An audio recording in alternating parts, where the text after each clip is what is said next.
Oh, here. Whoa, dude! It's the middle of the day! Trying to rub one out before the big test tonight? Jeez, you could have like put a sock or something on the door? I don't. You know what? I actually hear it's a great form of stress management to be greasing the pipe.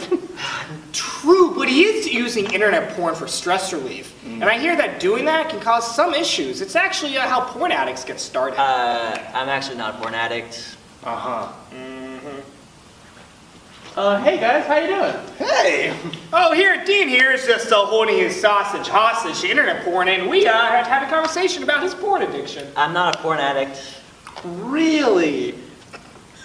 How often are you using internet porn to help you paint the flagpole here, huh? You know what? It's probably not the amount. It's more about the increasing use or the need for sexually explicit material to get off or getting desensitized to some of the extreme forms. You know, I'm actually curious about that one, because it's like different things turn on different people, and as Dean knows all too well here, different strokes for different folks. Whatever, dude. Now, for real, actually, while we're on that subject, you know some people get off on the craziest stuff? Yeah? Like what? Like on food. There are people who get off on food. Hey Dean, do these toaster pastries get you all hot and bothered? Shut up, dude. Or do you need them toasted?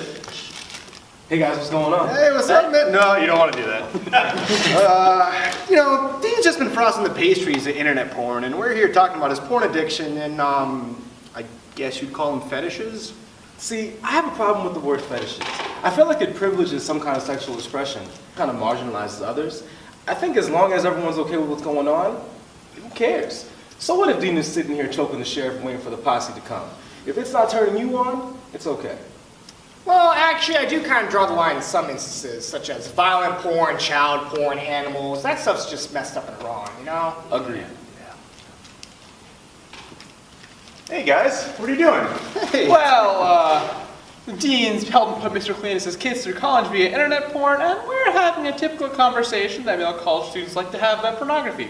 You know, limits of acceptability, what constitutes addiction, that sort of stuff. Cool.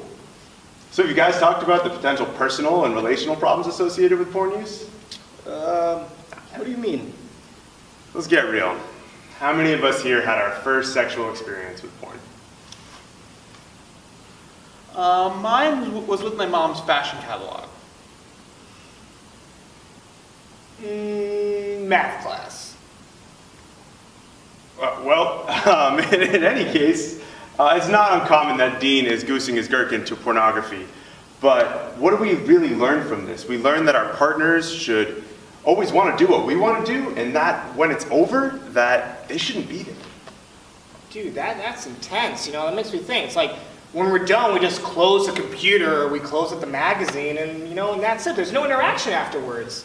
So I can see how it can become a learned behavior pattern. So that when we have a real person right in front of us, it can feel kind of surreal. Yeah, I read somewhere that like 90% of men have an experience with porn or using porn before the age of 15. So we're trying to like come quickly before our moms walk in the room. It teaches us to be really, really cautious, and it even promotes premature ejaculation. Yeah, I mean, not only that, it's pretty unreal expectations. Say more. Like, you know, every woman is bisexual and wants to have a threesome, or every guy has a 12-inch penis and go at it for 45 minutes. I don't know, that basically everyone is ready for sex at all times? Yeah, I can't remember actually having sex with a secretary or a teacher. Yeah, or the pool guy, or the pizza delivery guy. Or with someone I just met 30 seconds ago. You know, I actually heard there's no such thing as porn addiction. Does that mean it's just a hobby for Dean? Enough already. Wait, what do you mean there's no such thing as porn addiction? Well, I read this mega study that was looking at all these other little studies, and the author of that paper said that there's actually no connection between porn use and erectile dysfunction, or that there's any changes to the brains of users. Huh. Dean's brain is just like the rest of ours. Never would have guessed. There was also something in there about therapists drumming up interest in this sort of concept to create an industry of sorts. Hey guys, what's happening? Hey! Why is your dad in my bedroom? Dad, what are you doing here? Well, you know, I was in the neighborhood. I thought I'd stop by and say hi. How y'all doing? Hey, good to see you guys. What's going on? Well, Dad, as you must know, Dean here is buffing his banana to internet porn, and we're having a very highbrow, intellectual conversation about pornography, relationships, addiction, health, and, that sort of stuff. Glad to hear you using my tuition money well. And I also want to say, we could be talking about you, Roy. My Roy always did have a love affair with his penis. He would just constantly flogging the dolphin in the bathtub. Love that soap, if you know what I mean. We're not really having this conversation right now, are we? Oh, Roy, it's perfectly natural. A lot of boys love a little 5-on-1.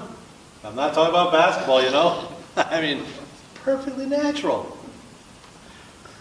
So I've heard. I actually came in here though because I'm kind of hungry. Can I have those toaster pastries you were talking about earlier?